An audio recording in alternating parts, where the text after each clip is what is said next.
Hello everyone, welcome to Skynomics academy. My name is Harshita. हम बेटा आपका आज से क्रैश कोर्स स्टार्ट कर चुके हैं, जिसमें हमने इससे पहले टॉपिक पढ़ चुके हैं। क्या पढ़ा था हमने? स्ट्रक्चर ऑफ क्रोमोसोम और आपके कुछ हमने डीएनए के बारे में पढ़ा था। ठीक है, तो आज हमारा दूसरा टॉपिक स्टार्ट हो रहा है। ठीक है, जिसमें आज हम पढ़ने वाले हैं बेटा आपका जो डीएनए होता है, डीएनए किससे मिलके बनता है। इससे पहले मैं आपको थोड़ा इंट्रो बता चुकी हूँ, आज हम उसको डिटेल में पढ़ेंगे। देन फिर आपका हम जीन के बारे में पढ़ेंगे और फिर फाइनली सेल साइकिल स्टार्ट हो जाएगा आपका। ठीक है, तो आज से बेटा हम कंटिन्यू करेंगे और साथ साथ में जो हमने पहले कल पढ़ चुके हैं हम लेक्चर, उसके अकॉर्डिंगली मैं तुम्हारे लिए कुछ क्वेश्चंस लेके आई हूँ। वो क्वेश्चंस के आप आंसर भी दोगे लास्ट में, एंड में, फिर हम आगे मूव करेंगे। ठीक है, चलिए स्टार्ट कर रहे हैं बेटा नया चैप्टर, यही चैप्टर टॉपिक। ठीक है, तो बताओ मुझे, मैंने इससे पहले जो आपको डीएनए बताया था, डीएनए क्या होता है? What is DNA? डीएनए की फुल फॉर्म क्या थी? Deoxyribo nucleic acid. ठीक है, डीऑक्सीराइबो न्यूक्लिक एसिड। ठीक है, सेकेंड और क्या बताया था मैंने? जो आपका डीएनए होता है वो कैसा जेनेटिक मटेरियल है आपका? यूनिवर्सल जेनेटिक मटेरियल होता है। ठीक है, यूनिवर्सल जेनेटिक मटेरियल। ठीक है, सेकेंड और क्या डिफरेंस बताया था मैंने आपको? जो आपका डीएनए होता है बेटा वो किससे मिलके बना है? कौन से ऐसे तीन कंपोनेंट्स है जिससे आपका डीएनए मिलके बना है? 3 कंपोनेंट्स ऑफ डीएनए, बताओ जल्दी। स्टोन प्रोटीन बेटा डीएनए के 3 कंपोनेंट, हाँ चलो ठीक है, हाँ वो सॉरी एक सेकेंड, यहाँ पर लिखना चाहिए हमें 3 components of nitrogenous basis. Sorry एक सेकेंड बेटा, मैंने सही लिखा था। 3 कंपोनेंट्स बताओ मेरे को डीएनए के, जिससे आपका डीएनए 3 चीजों से मिलके बनता है, वो बताने हैं आपको। नो, ये तो मैंने नहीं बताया था।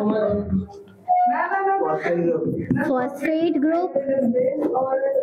ग्रुप हो गया, पेंटोज शुगर हो गया, और लास्ट हो जाएगा बेटा आपका नाइट्रोजिनस बेसिस। इन 3 चीजों से आपका क्या मिलके बनता है? डीएनए मिलके बनता है। ठीक है, वो नेक्स्ट टर्म थी आपकी कि आपका जो बेटा क्रोमोसोम होता है, क्रोमैटिन जो होता है, वो किससे मिलके बनता है? वो था आपका डीएनए और हिस्टोन प्रोटीन, वो इसके बाद आएगा। ठीक है, पहले हम क्या पढ़ रहे हैं? आपका डीएनए क्या होता है। जब डीएनए पढ़ लोगे फिर उसके बाद हम पढ़ेंगे हिस्टोन प्रोटीन क्या होता है, किस तरीके से आपका एडजस्ट होता है डीएनए। ठीक है, तो ये 3 चीजें मैंने आपको कल बता दी थी। ठीक है, स्ट्रक्चर एक बार और बता रही हूँ मैं, कैसा होता है आपका डीएनए स्ट्रक्चर और क्या क्या इसमें क्या प्रेजेंट होता है। ठीक है, चलिए आप सब लोग को पता है बेटा जो आपका डीएनए होता है, डीएनए का स्ट्रक्चर कैसा होता है? डबल हेलिकल स्ट्रक्चर होता है। इसे हम क्या बोलते हैं? Double helical structure. साथ साथ में बेटा इंपॉर्टेंट नोट करते रहना है। ठीक है, ये क्या है? आपका डबल हेलिकल स्ट्रक्चर है। अब जो आपका ये डीएनए है बेटा, ये मैंने आपको बोला 3 चीज से मिलके बना है। सबसे पहला आएगा आपका पेंटोज शुगर। ठीक है, अब पेंटोज शुगर का मतलब क्या होता है? पेंट का मतलब होता है 5 और शुगर मतलब क्या हो गया? ग्लूकोज के मॉलिक्यूल्स। ठीक है, तो आपका 5 कार्बन ऑफ ग्लूकोज से क्या मिलके बना है? आपका पेंटोज शुगर मिलके बना है। इसका स्ट्रक्चर बेटा आपका कुछ इस तरीके से होगा। ठीक है, देखो ये हो गए आपके 5 कार्बन। ठीक है, तो इस तरीके से आपका ये बनेगा। ये आपका ऐड होगा किसमें? डीएनए में। सेकेंड है आपका बेटा फॉस्फेट ग्रुप। ठीक है, और लास्ट आ जाएगा आपका नाइट्रोजिनस बेसिस। ठीक है, अब इसकी सीक्वेंस यहाँ देखते रहो। सबसे पहले आता है बेटा आपका नाइट्रोजिनस बेसिस। कहाँ पर होते हैं? तो जितना भी बेटा आपका डीएनए का ये बीच वाला सेंट्रल वाला पार्ट होता है, यहाँ पर आपके क्या प्रेजेंट होते हैं? आपके नाइट्रोजिनस बेसिस प्रेजेंट होते हैं। ठीक है, नाइट्रोजन बेसिस आपकी यहाँ पर प्रेजेंट होगी। देन बचा क्या आपका? Pentose sugar and phosphate group. तो पेंटोज शुगर क्या होगा बेटा? ऐसे आपका ये नाइट्रोजिनस की एक बेस पेयरिंग है, इसके जस्ट यहाँ पर क्या प्रेजेंट होगा? आपका पेंटोज शुगर प्रेजेंट होगा, और इससे आपका ऐसे बॉन्ड बनाता हुआ क्या प्रेजेंट हो जाएगा? आपका फॉस्फेट ग्रुप प्रेजेंट हो जाएगा। ठीक है, तो इस तरीके से आपका पूरा डीएनए का स्ट्रक्चर होता है। देखो यहाँ पर मैंने एक डायग्राम लगा रखा है, ये रखो। ये हो गया आपका पेंटोज शुगर, इसके बगल में आपका ये फॉस्फेट ग्रुप है, और इसके जस्ट यहाँ पर क्या प्रेजेंट है? आपकी नाइट्रोजनस बेसिस प्रेजेंट है अंदर के साइड में। तो बेसिकली अगर बोला जाए ना, जो आपका ये वाली कंपोनेंट्स होते हैं फॉस्फेट ग्रुप, ये फॉस्फेट ग्रुप आपका क्या होता है? बैकबोन होता है। किसका? Backbone of DNA. बैकबोन होता है किसका, डीएनए का बैकबोन होता है, बिल्कुल जस्ट ये बैक में प्रेजेंट होता है।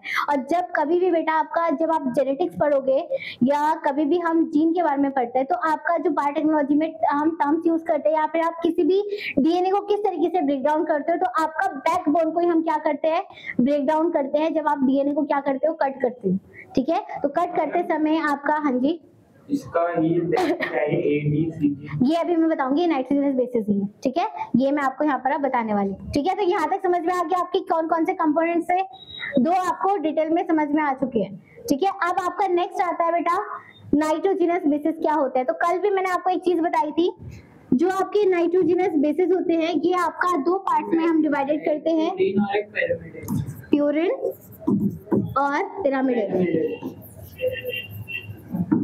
ठीक है। तो जो आपका बेटा प्यूरिन होगा ये हम दो पार्ट्स में डिवाइडेड करेंगे, ठीक है। ये दो पार्ट्स में डिवाइडेड होगा, एक हो जाएगा बेटा आपका एडेनाइन और दूसरा आ जाएगा आपका ग्वानाइन, ठीक है। एडेनाइन का आप सिंबल लिख सकते हो ए और ग्वानाइन का लिख सकते हो आप जी, ठीक है। अब आपका जो पेंटोस वो पिरामिडिन होता है ये अगेन आपका तीन पार्ट्स में डिवाइडेड होगा, ठीक है। साइटोसिन, थाइमाइन और यूरासिल। ज़ैद कोई प्रॉब्लम, ठीक है। ये हो गया आपका। अब देखो होता क्या है, जब भी आपका हम नाइट्रोजनस बेस पेयर बनते हैं, आपका जो बॉन्ड बनता है किसमें, डीएनए में, तो वो हमेशा बेटा अपोजिट का बनेगा, प्यूरिन का पिरामिड के साथ बनता है, कभी भी सेम नाइट्रोजनस बेसिस का बॉन्ड नहीं बनता है, ठीक है। तो आपके जो ये टाइप्स होते हैं ना, ये मिलकर आपका क्या बनाएंगे, डीएनए की बॉन्डिंग बनाते हैं, ठीक है। जो बीच में आपका लेडर लाइक स्ट्रक्चर है, हाँ एक पॉइंट और चुका है, जो आपका डीएनए होता है बेटा उसका स्ट्रक्चर कैसा होता है, आपका लेडर लाइक स्ट्रक्चर भी होता है। क्यों, क्योंकि आपको वहां पर दिख रहा है नाइट्रोजनस बेसिस जो है वो आपकी सीढ़ी के जैसे लगे हुए हैं, ठीक है। तो उसे हम क्या बोलते हैं, लेडर लाइक स्ट्रक्चर बोलते हैं, ठीक है। और डबल हेलिकल नहीं बेटा, दोनों चीज टर्म अलग है। डबल हेलिकल का मतलब होता है जो तुम्हारा ये डीएनए का स्ट्रक्चर है, ये आपको दो लाइन दिख रही है ना, दो लाइन दिख रही है जिगजैग, तो ये जो दो पैरेलल लाइन है इसे हम बोलते हैं डबल हेलिकल। और वो जो आपका मैंने लेडर लाइक स्ट्रक्चर बोला वो हम ये अंदर वाले बॉन्ड को बोल रहे हैं, सीढ़ियों में होता है ना ये, तो आपको ऐसा भी लिख रहा है, तो दोनों में डिफरेंस है, ठीक है। चलो अब आता है बेटा आपका जो आपकी बॉन्ड्स होते हैं वो कैसे कैसे मिलके बनते हैं, किससे, प्यूरिन से एंड पिरामिडिन से। ये चीज आपको हमेशा याद रखनी है। अगर मैं बात करूं बेटा इन डीएनए के अंदर, ठीक है, डीएनए के अंदर आपका जो फर्स्ट वाला बॉन्ड होता है वो क्या होगा, एडेनिन हमेशा आपका डबल बॉन्ड के साथ थाइमिन के साथ बॉन्ड बनाता है। और जो आपका बेटा ये बीच में जो मैं बॉन्ड बता रही हूँ ना, ये बॉन्ड हमेशा किसका रहेगा, हाइड्रोजन बॉन्ड रहेगा। कौन सा बॉन्ड रहेगा, ये हाइड्रोजन बॉन्ड रहेगा, ठीक है। क्लियर यहाँ तक। देन सेकंड आपका बॉन्ड होता है बेटा साइटोसिन, हमेशा ट्रिपल बॉन्ड बनाएगा किसके साथ, ग्वानिन के साथ। यहाँ तक समझ में आ गई। अब देखो यहाँ पर जो ये पीछे वाली कंडीशन थी, यहाँ पर में से बेटा जो आपका ये पिरामिडिन होता है ना, इसमें दो में आपका कुछ डिफरेंस होता है। जो आपका बेटा थाइमिन होता है, ये थाइमिन सिर्फ आपके डीएनए में पाया जाता है, ओनली प्रेजेंट इन डीएनए, ये सिर्फ आपके डीएनए में प्रेजेंट होगा। और जो आपका यूरासिल होता है ये सिर्फ आपके आरएनए में पाया जाएगा, सिर्फ आरएनए में, ठीक है। तो इसी के अकॉर्डिंगली यहाँ पर आप बॉन्ड का ध्यान देना है आपको।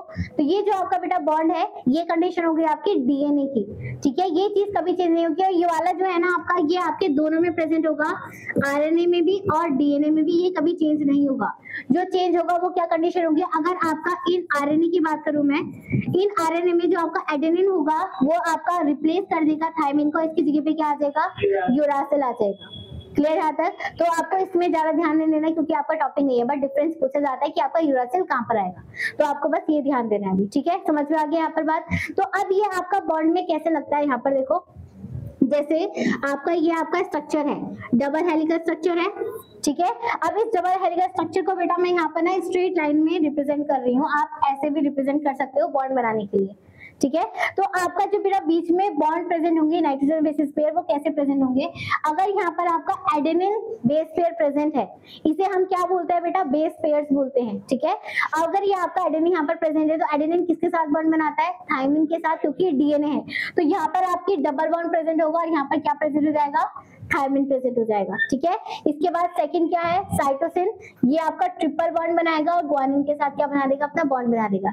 ऐसे ही आपकी बहुत सारी बेस पेयर बनती जाएगी और आपका डीएनए का स्ट्रक्चर बनता रहेगा, समझ में आ रही है? नाम इसकी डेफिनेशन आएगी कि किसका बैग किसके साथ बनता है, ये चीज पूछी जाती है और क्या, और मतलब ये भी कुछ डेफिनेशन नहीं, बॉन्ड पूछा जाएगा किसके साथ होता है, ये पूछे, डेफिनेशन सुनना आती है, ये तो टाइप्स है ना, बॉन्ड पूछा जाएगा, ठीक है। और यहीं पे जैसे यहाँ पे वर्स खत्म हो रहा है, यहाँ पर आपका पेंटोस शुगर लग जाएगा और यहाँ पर आपका क्या बन जाएगा, फॉस्फेट ग्रुप। हर बेस पेयर के साथ ऐसा ही होगा, पेंटोस शुगर फॉस्फेट ग्रुप, इधर के साइड भी और इधर के साइड भी, क्लियर। यहाँ पर दोनों के साइड ऐसे ही आपका पेयरिंग होगी, समझ में आ गया यहाँ तक, क्लियर, ठीक है। तो ये है बेटा आपका डीएनए का स्ट्रक्चर, ठीक है। तो रीड कर लेते हैं आप, वो प्रेजेंटेशन नहीं, चलो देखो यहाँ पर क्या लिखा है बेटा, मॉलिक्यूलर स्ट्रक्चर ऑफ डीएनए क्या होता है आपका, डीएनए की फुल फॉर्म क्या होगी आपकी, डीऑक्सीराइबोन्यूक्लिक एसिड, जिसका स्ट्रक्चर क्या होता है आपका डबल हेलिकल स्ट्रक्चर है, और ये आपके बेटा 2 डबल स्ट्रैंडेड डीएनए से ट्विस्टेड होके बनी हुई है, इसलिए इसका नाम क्या है आपका डबल हेलिकल स्ट्रक्चर है। एंड क्या हो रहा है बेटा, वो आपके स्प्रिंकल के ऐसे, स्टेन के ऐसे बिल्कुल एकदम से स्प्रिंग जैसी होती है आपकी, वैसे आपका सर्कुलर फॉर्म में हेलिकल स्ट्रक्चर में बना हुआ, ठीक है। तो बस आपको क्या रखना है, इसकी फुल फॉर्म याद करनी है, और उसका स्ट्रक्चर कैसे आपका डबल हेलिकल स्ट्रक्चर है, ठीक है। अब ये डबल हेलिकल स्ट्रक्चर को आप अगर सेपरेट करोगे तो वो क्या हो जाएगी, एक दूसरे के आपकी क्या खड़ी है, पैरेलल में खड़ी है, लॉन्ग लंबी लंबी स्ट्रिंग, जैसे मैंने आपको भी स्ट्रक्चर दिखाया है, ठीक है। अच्छा एक चीज मैं तुम्हें और बता दूं कि आपका जैसे मैंने ये आपका डीएनए का स्ट्रक्चर बनाया था ना, इस डीएनए का स्ट्रक्चर को आप ऐसे सेपरेट कैसे कर सकते हो, तो जब आपने डीएनए को अगर हीट दे दी ना, हीट दे दिया आपने, तो जैसे हीट दोगे तो वो आपका ऐसे एक दूसरे के पैरेलल में क्या हो जाएंगे, सेपरेट हो जाएंगे, ठीक है। ऐसा आप कर सकते हो, वैसे बड़ी क्लास में पढ़ोगे, अभी ज्यादा दिमाग नहीं देना, ठीक है। हाँ ये बॉन्ड भी आपके हीट देने से छूट जाते हैं, बायोटेक्नोलॉजी में पढ़ते हो ये, तुम तुम्हारा 12th क्लास में आएगा ये, ठीक है। चलो नेक्स्ट आता है बेटा, ईच स्ट्रैंड, हर स्ट्रैंड किससे मिलके बनी होगी आपकी, न्यूक्लियोटाइड से मिलके बनी होगी। अब बेटा टर्म आती है आपकी न्यूक्लियोटाइड, क्या होता है, न्यूक्लियोटाइड था जो आपके मैंने डीएनए के 3 कंपोनेंट्स बताए थे, वो तीनों कंपोनेंट जब एक साथ प्रेजेंट होता है डीएनए में, उसे हम बोलते हैं न्यूक्लियोटाइड, ठीक है। जो आपका ये मैंने पूरा स्ट्रक्चर बताया आपको, कहाँ गए नाइट्रोजन बेसिस, ये आपके जो 3, जब ये तीनों एक साथ होते हैं इसे हम बोलते हैं बेटा न्यूक्लियोटाइड, ठीक है। क्या बोल दोगे, न्यूक्लियोटाइड, मतलब अगर आपके डीएनए के स्ट्रक्चर में ये 3 एक साथ प्रेजेंट है तो आप क्या बोल दोगे, एक न्यूक्लियोटाइड फॉर्म हो चुका है, फिर जैसे ही दूसरा वाला स्टार्ट होगा तो 2 न्यूक्लियोटाइड बन रहे हैं, ठीक है, समझ में आ गया। यहाँ पर इसी से रिलेटेड एक टर्म और आती है बेटा न्यूक्लियोसाइड, क्या आ रही है, न्यूक्लियोसाइड, ये थी आपकी न्यूक्लियोटाइड, ये आ रही है आपकी न्यूक्लियोसाइड। इसमें डिफरेंस क्या है, इसमें बेटा आपके सिर्फ क्या प्रेजेंट होगा, नाइट्रोजनस बेसिस और आपका पेंटोस शुगर प्रेजेंट होगा, इसमें आपका फॉस्फेट ग्रुप नहीं होता है, ठीक है। तो ये इतना दिमाग नहीं देना है, बट न्यूक्लियोसाइड और न्यूक्लियोटाइड में ये डिफरेंस होता है, ठीक है, समझ में आ गई बात यहाँ तक। चलो अब रीड कर लेते हैं, देखो ये रहा आपका स्ट्रक्चर जो मैंने आपको कल समझाया था, ये आपका न्यूक्लियस के अंदर क्रोमैटिन प्रेजेंट है, इसे आप क्या बोल दोगे, क्रोमैटिन, इसे हम क्या बोल रहे थे, क्रोमैटिन बोलते हैं, जो कि बिल्कुल कंडेंस्ड फॉर्म में है। इसको आपने ओपन अप करा, जब वो क्रोमोसोम के फॉर्म में आ जाएगा तो ये क्या बन गया आपका क्रोमोसोम, एक पेड़ दिखा रखा है यहाँ पर, इसलिए आपको ये ऐसा लग रहा है। फिर इस क्रोमोसोम के अंदर आपका डीएनए की स्ट्रक्चर प्रेजेंट होगी, इसको आपने और ओपन अप करा तो आपको वो जिगजैग हो गया, ऐसे ओपन हो गया और आपका ये स्ट्रक्चर बन गया, ठीक है। अभी हम पढ़ेंगे बेटा, ये आपको राउंडेड स्ट्रक्चर दिख रहा है, इसे हम बोलते हैं हिस्टोन प्रोटीन, ये भी आपको बताने वाली हूँ, ठीक है। यहाँ तक समझ में आ गया, तो ऐसे आपका ये ओपन अप हो चुका है, ठीक है। चलो देखो क्या लिखा हुआ है, सबसे पहला कंपोनेंट आपका जो डीएनए होता है वो किससे मिलके बना है, आपका शुगर से मिलके बना है। उस शुगर का नाम क्या होता है आपका, डीऑक्सीराइबो शुगर, जिसके अंदर आपके कितने कार्बन होंगे, पेंटोस शुगर 5 कार्बन मॉलिक्यूल्स होगा, ठीक है। तो क्या लिखोगे इसमें, पेंटोस शुगर, ठीक है, क्लियर। देन सेकंड कंपोनेंट आता है बेटा आपका फॉस्फेट ग्रुप। फॉस्फेट ग्रुप क्या है बेटा, ये शुगर के मॉलिक्यूल से क्या है, जस्ट अटैच्ड होता है, ठीक है। और देखो यहाँ पर लिखा हुआ है, ये क्या होता है आपका, बैकबोन होता है। शुगर फॉस्फेट क्या है आपके, बैकबोन है डीएनए के। ये क्वेश्चन पूछा जाता है कि आपका डीएनए का बैकबोन कौन होता है, तो क्या बोलोगे, शुगर फॉस्फेट बैकबोन होते हैं आपकी, ठीक है, समझ में आ गई यहाँ तक बात। देन आती है बेटा आपकी नाइट्रोजनस बेसिस। नाइट्रोजनस बेसिस आपके टोटल 4 होते हैं, 4 कौन कौन से, एडेनिन, ग्वानिन। अब यहाँ पर डीएनए के पूछे जा रहे हैं बेटा, अगर आपसे डीएनए के पूछे जाएंगे तो आप यूरासिल को नहीं बोलोगे, ठीक है। टोटल आपके डीएनए के अंदर कितने नाइट्रोजन बेसिस होंगे, 4, 5 नहीं बोलोगे, तो 4 कौन से हो जाएंगे आपके, एडेनिन, साइटोसिन, ग्वानिन और थाइमिन, ठीक है, यूरासिल नहीं बोलोगे, ठीक है। तो वही चीज लिखिए, एडेनिन, थाइमिन, ग्वानिन एंड कहां चले गया वो, साइटोसिन, ठीक है, जिसे आप सी से रिप्रेजेंट करोगे, क्लियर यहाँ तक। देखो क्या लिखा हुआ है, among the these nitrogenous bases adenine and guanine क्या कर रहे हैं बेटा, आपका प्यूरिन होते हैं, ठीक है। और जो आपका थायमिन, साइटोसिन और पिरामिडिन होते हैं, साइटोसिन होते हैं, ये क्या होते हैं आपके, पिरामिडिन होता है। यहाँ पर यूरासिल नहीं लिखा है क्योंकि वो आपके डीएनए में, आरएनए में होता है, ठीक है। और यही चीज आ जाएगी, आपका ये डबल बॉन्ड बनाएगा और आपका ये क्या बनाएगा, ट्रिपल बॉन्ड बनाएगा, ठीक है। क्लियर, यहाँ तक समझ में आ रही है बात। चलो देखो ये रहा आपका पूरा का पूरा स्ट्रक्चर, यहाँ से क्लियर हो जाएगा। ये आपका स्ट्रक्चर है, एक न्यूक्लियोटाइड की बात हो रही है। ये पूरा का पूरा क्या हो गया आपका, वन न्यूक्लियोटाइड हो गया। जब आपका पूरे स्ट्रक्चर में ये तीनों एक साथ प्रेजेंट होंगे तब जाके आप बोलोगे एक न्यूक्लियोटाइड। अब इसके नीचे अगर आपका सिमिलरली एक स्ट्रक्चर और लगा हुआ होता है तो आपसे पूछा जाता है क्वेश्चन कि इसके अंदर आपके कितने न्यूक्लियोटाइड प्रेजेंट है, तो कितने बोलोगे, 2, ठीक है। तो ऐसे आपके नंबर्स आप इंक्रीज कर सकते हो। देखो यहाँ पर ये आपका क्या हो गया, नाइट्रोजनस बेसिस हो गए। इसके इधर की साइड में क्या प्रेजेंट होगा आपका, पेंटो शुगर एंड फॉस्फेट ग्रुप, ठीक है। और ये हो गया आपका डबल हेलिकल स्ट्रक्चर। क्लियर यहाँ तक, चलिए देखो क्या लिखा हुआ है आपका, those are two strands are held together hydrogen bonds between the complementary bases। जो आपके कॉम्प्लीमेंट्री बेसिस होते हैं वो कौन से बॉन्ड से ज्वाइंट होते हैं, आपके हाइड्रोजन बॉन्ड से ज्वाइंट होते हैं।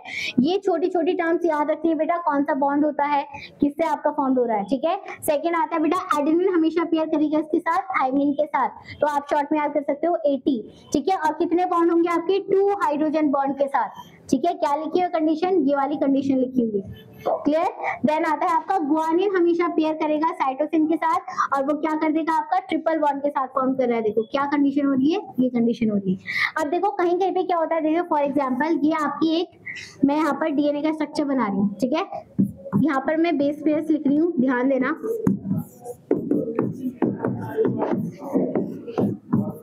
ये आपका वैसे 12th का क्वेश्चन है बट कभी भी सीख लो तुम लोग। यहाँ पर देखो, यहाँ पर मैंने बेसिस लिख दिए, आप इसके जस्ट अपोजिट इसका पेयर लिख सकते हो ना अपने अकॉर्डिंगली, दिमाग लगाने की जरूरत नहीं है। तो इसके अकॉर्डिंगली क्या लेगा, देखो ए के जस्ट अपोजिट क्या होता है आपका, टी होता है। जी के जस्ट अपोजिट क्या लगाओगे, सी। ऐसे ही आपका एक टी के जस्ट अपोजिट क्या हो जाएगा, ए। इसके जस्ट अपोजिट जाएगा टी, ठीक है। इसके भी आपका टी हो जाएगा, इसके आ जाएगा सी आ जाएगा। याद रहेगा, समझ में, ऐसे क्वेश्चन आते हैं बेटा। 12th क्लास में जब जाओगे ना तो ऐसे एक एक मार्क्स के क्वेश्चन आ सकते हैं। अभी 12th की बात हो रही है, वो तो बहुत आगे बात है, ठीक है। समझ में आ गई। तो आपका ये क्या होता है, आपका ये वाली आपकी क्या हो गई, कॉम्प्लीमेंट्री बेस पेयर आपको बनाने के लिए दे सकते हैं। आज के टाइम पे भी तो आप आईसीएसई में एक्स्ट्रा देते हैं, ठीक है। चलो देखो नेक्स्ट क्या लिखा हुआ है, अब यहाँ तक समझ में आ चुका है, क्लियर। यहाँ पर डीएनए, ठीक है। अब आता है बेटा जो आपका डीएनए है, डीएनए आपका इतना लार्ज होता है, ठीक है, मैंने आपको बताया है। तो आपके न्यूक्लियस के अंदर वो कैसे फिट होगा ये हमने सीखना है यहाँ पर, ठीक है। डीएनए आपका किस तरीके से फिटअप होता है ये हम पढ़ने वाले हैं। तो हमने बेटा कल वाली क्लास में पढ़ा था, जो आपका क्रोमोसोम होता है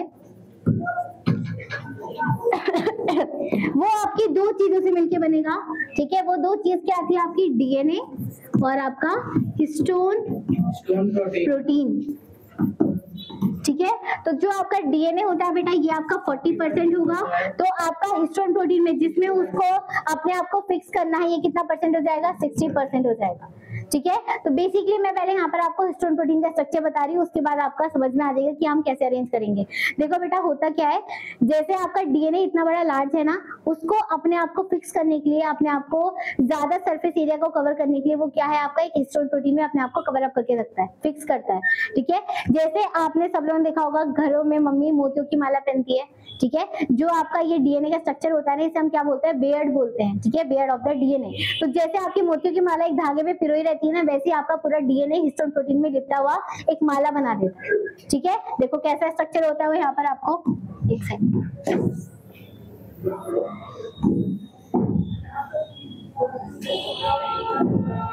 देखो यहाँ पर इस तरीके से आपका राउंडेड ऐसा मोती होगा, स्ट्रक्चर होगा, ठीक है। इसके चारों तरफ आपका इस तरीके से डीएनए क्या होता है बेटा, फिक्स होता रहता है सर्कुलर फॉर्म में, ठीक है। अब ये पूरा का पूरा जो आपका ये अंदर वाला पार्ट है इसे हम क्या बोल देंगे, हिस्टोन प्रोटीन। और जो ये आपका कवर अप कर रहा है ये क्या हो गया आपका, डीएनए हो गया। तो जब बेटा आपका पूरा का पूरा स्ट्रक्चर डीएनए और हिस्टोन प्रोटीन ऐसा फिक्स हो जाता है, इस पूरे स्ट्रक्चर को हम क्या बोल देंगे, न्यूक्लियो न्यूक्लियोसोम बोल दोगे। क्या बोल दोगे इसे? न्यूक्लियोसोम बोल दोगे। मतलब जब डीएनए के ऊपर आपका हिस्टोन प्रोटीन के ऊपर जब डीएनए फिक्स हो जाएगा तब बोलोगे आप न्यूक्लियोसोम। ठीक है, समझ में आ गई बात यहाँ तक? ठीक है, आप इस तरीके से आपका अरेंज होता है। तो ऐसे ही बेटा आपका ये सिंगल नहीं होता है, कम से कम मिलियन ट्रिलियंस ऑफ प्रोटीन आपके ऐसे फॉर्म होते हैं और आपका फिक्स होता रहता है और डीएनए को अपने आप लपेटता रहता है, तब जाके आपकी बहुत सारी मोतियों की माला बनती है और ऐसे आपका फिक्स होता है डीएनए। ठीक है, जो आपको यहाँ पर क्रोमोसोम का ऐसा कंडेंस फॉर्म दिख रहा है ना, इसके अंदर आपको ऐसे स्ट्रक्चर में वो फिक्स रहता है पूरा का पूरा डीएनए। क्लियर, यहाँ तक समझ में आ गई? अब देखो जो आपका हिस्टोन प्रोटीन होता है ना, ये भी आपके 5 टाइप्स में डिवाइडेड होता है। ठीक है, समझ लो। यहाँ पर जो आपका हिस्टोन प्रोटीन होता है, हिस्टोन प्रोटीन आपके 5 टाइप्स के होते हैं। ये इतना डिटेल में नहीं है, बट यहाँ पर ना आपका एक टर्म आएगा ऑक्टेड।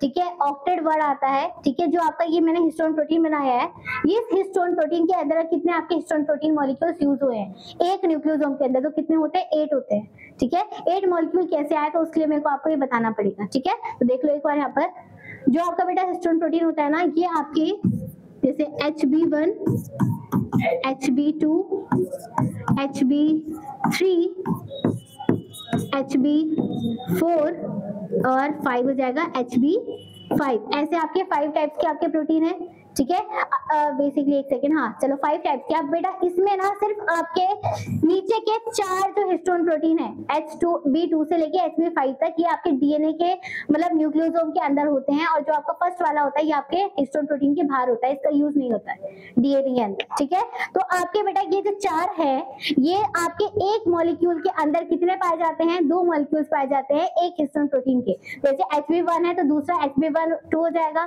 तो ऐसे सारे के सारे आपके कितने हो जाएंगे? टोटल 8 मॉलिक्यूल्स हो जाएंगे ना, इसके 2, इसके 2, इसके 2, इसके 2, तो 4 है तो कितने हो गए? 4 × 2 8 हो गए। तो इसलिए हम डीएनए के न्यूक्लियोसोम को क्या बोलते हैं बेटा? ऑक्टामर बोलते हैं। क्या बोलते हैं? ऑक्टामर। समझ में आ गया यहाँ पर कैसे आपके हिस्टोन प्रोटीन बना है? ठीक है, और जो ये आपका फर्स्ट वाला होता है, ये आपका किसी काम का नहीं होता है। देखो होता तो है, बट ये आपका बेसिकली क्या करता है? देखो यहाँ पर सुन लो, यहाँ पर सुन लो। देखो जो आपका ये हिस्टोन प्रोटीन है ना, इसके अंदर आपके ये सारे के सारे मॉलिक्यूल्स पाए जाएंगे ऐसे HB2, HB2, then HB3, HB3, HB4, HB4, HB5, HB5। तो ये टोटल कितने मॉलिक्यूल्स हो गए? यहाँ पर 8 मॉलिक्यूल्स हो गए। तो इसे हम क्या बोल देंगे? ऑक्टामर बोल देंगे या फिर ऑक्टेड बोल देंगे। ठीक है, और जो आपका लास्ट वाला होता है ना बेटा 5 वाला, जो मैंने बोला HB1 वाला फर्स्ट वाला, वो आपके हिस्टोन प्रोटीन के बाहर प्रेजेंट होता है। यहाँ पर जो आपके इसके बाद जो आपका दूसरा हिस्टोन प्रोटीन ज्वाइंट होगा ना, उसको जो कनेक्ट करता है वो वाला कौन सा होता है? आपका HB1 होता है। ठीक है, मतलब जो दूसरा हिस्टोन प्रोटीन को ज्वाइन करेगा उसका कनेक्शन पॉइंट होता है आपका HB1। यहाँ तक समझ में आ गया? क्लियर? ठीक है, तो इसलिए हम इसे क्या बोलते हैं? ऑक्टामर बोलते हैं या ऑक्टेड बोलते हैं। ठीक है, यहाँ तक समझ में आ गया? कोई प्रॉब्लम? देखो अब यहाँ पर एक लास्ट पॉइंट ये लिखा हुआ है, histone protein help in the coiling of DNA structure called as nucleosome. ठीक है, जो आपके डीएनए और हिस्टोन प्रोटीन को कवर अप कॉइल कर रहा है उसे हम क्या बोल देंगे? न्यूक्लियोसोम बोल देंगे। Where the such contain DNA would around the 8 histone protein. देखो आ गया 8 हिस्टोन प्रोटीन, तो 8 हिस्टोन प्रोटीन को आप क्या बोल दोगे? ऑक्टामर बोल दोगे। ठीक है, और समझ में आ गया 8 कैसे हुआ? ठीक है, उसको याद नहीं रखना है, बट अगर कोई पूछे तो ये बता सकते हो आप लोग कि 8 कैसे आया हिस्टोन प्रोटीन। ठीक है, विच देन कॉइल फैम to form a chromatin fibre, जिसकी वजह से आपका क्या बनता है? क्रोमेटिन फाइबर्स बनते हैं, एक आर्म बनती है क्रोमोसोम की। ठीक है, समझ में आ गई बात? यहाँ तक समझ में आ गया? ठीक है, देखो यहाँ पर अब ये आपका डीएनए है, इतना बड़ा डीएनए क्या करेगा बेटा? अपने आप को जब क्रोमोसोम में कंडेंस फॉर्म में कन्वर्ट करता है तो इसके अंदर ऐसे लपेटा आ जाएगा। ठीक है, देखो पूरी मोतियों की माला बन रही है, फिर जाके कंडेंस फॉर्म में ऐसा क्रोमोसोम बन जाएगा और बिल्कुल गुच्छा बन जाता है। ठीक है, तो इस तरीके से आपका फिक्स होता रहता है क्या? क्रोमोसोम। क्या? हाँ जी, ऐसे माता बनती रहती है, तो बहुत कम बता के मिलियन ट्रिलियंस फॉर्म में आपके इतने हिस्टोन प्रोटीन प्रेजेंट होते हैं। ठीक है, समझ में आ गया यहाँ तक? तो आपका डीएनए आपको समझ में आ गया कंप्लीटली। ठीक है, अब मैंने आपको बताया था क्रोमोसोम के ऊपर एक आपके small pore like structure present होते हैं, जिसे हम क्या बोलते हैं? जीन बोलते हैं। ठीक है, जीन क्या होता है? जो कैरेक्टर, जो जीन, जो आपकी कैरेक्टरिस्टिक्स आपके पेरेंट्स से आपके पास ट्रांसफर हो रही है, उसे हम क्या बोलते हैं? जीन बोलते हैं। जीन आपका क्या होता है? हेरिडिटी मटेरियल होता है। ठीक है, तो वही चीज आपने यहाँ पर बस छोटी सी डेफिनेशन पढ़नी है। देखो क्या लिखा हुआ है? Gene the segment of DNA responsible for transferring of characteristics from one generation to another generation is called as gene. सिर्फ इसके इसकी सिंपल डेफिनेशन आती है कि डिफाइंड द जीन, तो आप ये एक्सप्लेन कर सकते हो, ठीक है।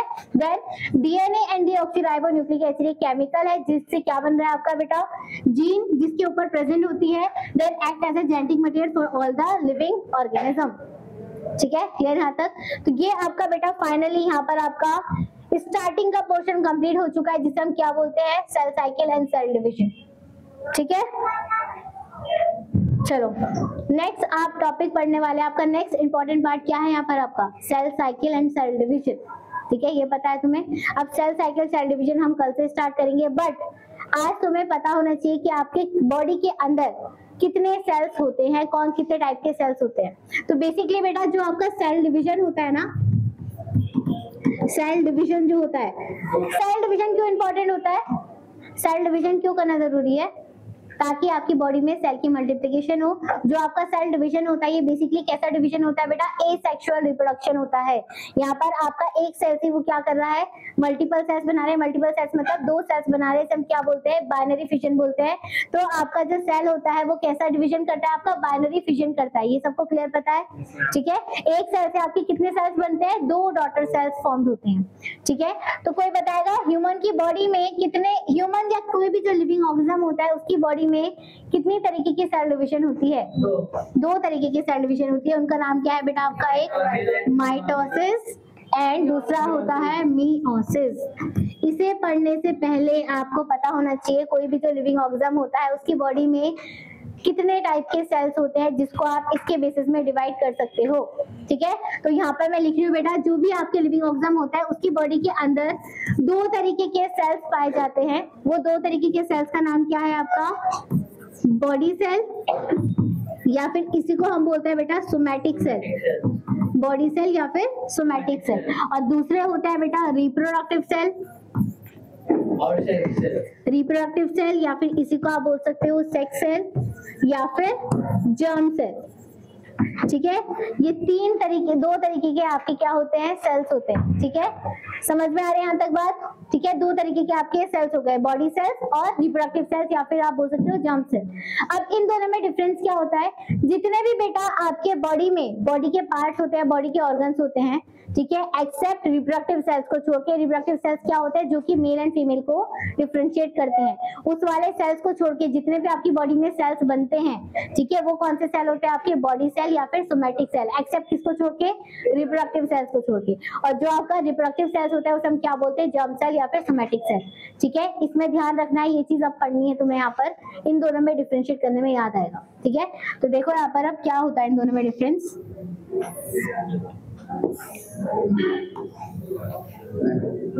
लिखते भी रहो साथ साथ में बेटा जो बच रहा है आपका।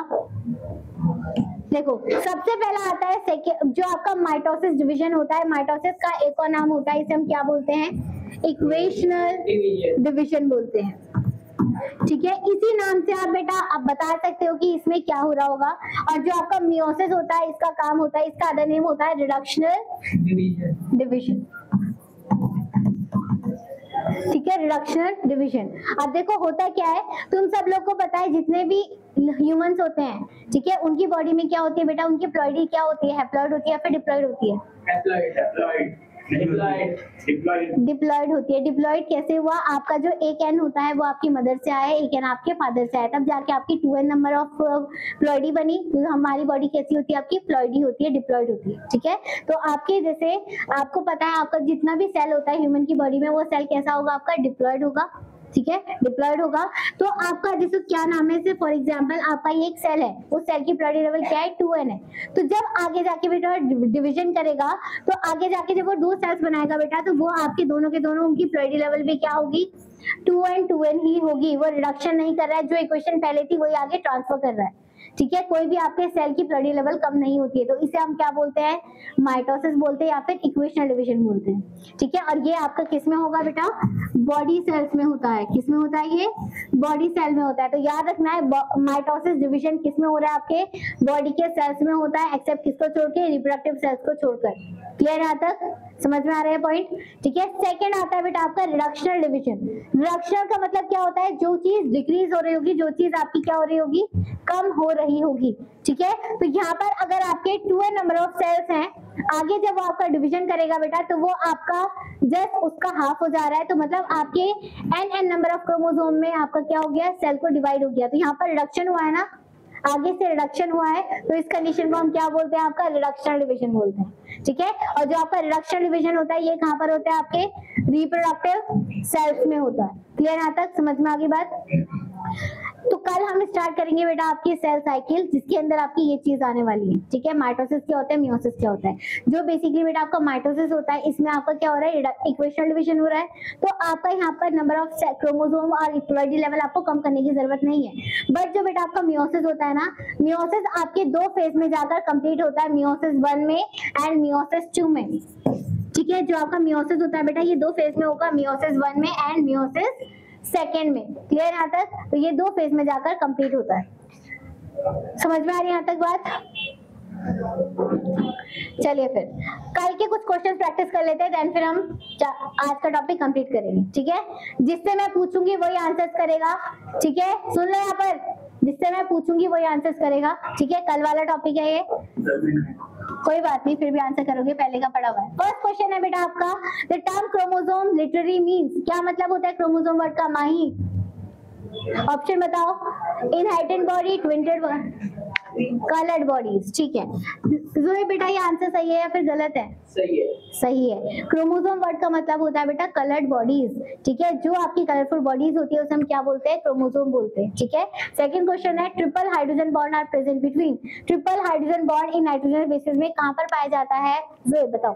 साइटोसिन और ग्वानिन। साइटोसिन एंड ग्वानिन में। ठीक है। साइटोसिन और ग्वानिन में। आंसर नंबर 4 क्या हो गया, ये साइटोसिन जो होगा वो ट्रिपल बॉन्ड बनाएगा किसके साथ, ग्वानिन के साथ। नेक्स्ट क्वेश्चन ये पूछूं, जो आपका ये बॉन्ड है, ये बॉन्ड कौन सा होता है, हाइड्रोजन बॉन्ड होता है। क्लियर। ठीक है। सेकंड क्वेश्चन आता है बेटा, the length wise arrangement of DNA mainly consist of the phosphate groups attached with, जो आपका अटैच होता है फॉस्फेट ग्रुप, वो कैसे अटैच होता है, लेंथ वाइज, लंबाई में पूछ रही हूँ मैं, तो क्या ऑप्शन होगा बताओ जल्दी।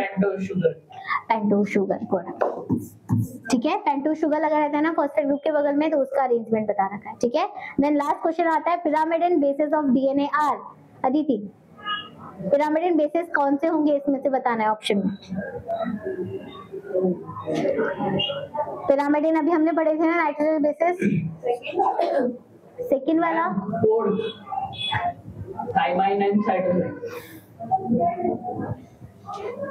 सच्ची माही बताना। प्यूरिन एंड पिरामिडन में क्या डिफरेंस था? पिरामिडन आपके 5 टाइप्स के थे ना, वो सॉरी 3 टाइप्स के थे। ठीक है। 3 टाइप्स में आपका क्या आता है, साइटोसिन, थायमिन और यूरासिल। तो यहाँ पर आपका डीएनए का पूछा है, तो क्या होगा आपका, साइटोसिन और ग्वानिन। हाँ सॉरी साइटोसिन। ठीक है।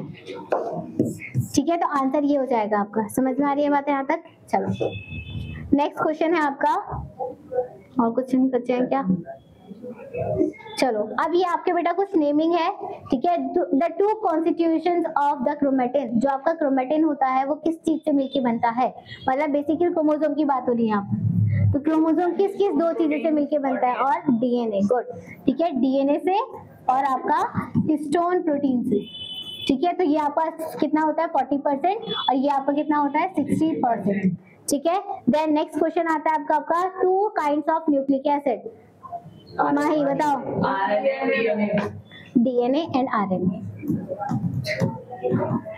ठीक है। सेकेंड आता है 3 कंपोनेंट्स ऑफ न्यूक्लियोटाइड, तो 3 कंपोनेंट कौन से होते हैं न्यूक्लियोटाइड के, माही बताओ। Phosphate group, pentose sugar, histone protein. Phosphate group, pentose sugar, nitrogenous bases और नाइट्रोजनस बेसिस। 4 नाइट्रोजनस बेसिस के नाम बताओ जैद। 4 नाइट्रोजनस बेसिस के नाम बताइए जो डीएनए में प्रेजेंट हो। बोलो जल्दी बोलो। Thymine, thymine, thymine, guanine, adenine, adenine, cytosine. ठीक है। यूरासिल क्यों नहीं है? नहीं तो यूरासिल भी होता है ना, बताया मैंने। तो यूरासिल यहाँ पर क्यों नहीं है, ये रीजन बताओ। गुड, चलो नेक्स्ट आता है two kind of nitrogenous bases के नाम बताइए। Purine and pyrimidine। Purine and pyrimidine, ठीक है, गुड। ये कल मैंने होमवर्क में दिए थे आप लोगों को, Yes, yeah। ठीक है, अभी मैं चेक करने वाली हूँ आप लोगों को, ठीक है। चलिए फिर आज बेटा आपका टॉपिक कंप्लीट हो चुका है। कल हम स्टार्ट करेंगे आपकी cell cycle, most important topic cell cycle और सेल डिवीजन कैसे होता है, ठीक है। तो कल शायद ये आपका चैप्टर कंप्लीट कर दूं मैं। माइटोसिस तो हो ही जाएगा, मियोसिस फिर परसों जाएगा। तो आई होप बेटा आप सब लोग को पसंद आया होगा। नेक्स्ट क्लास में बेटा हम कंटिन्यू करेंगे आपका नेक्स्ट टॉपिक। तब तक के लिए बेटा good bye, thank you so much.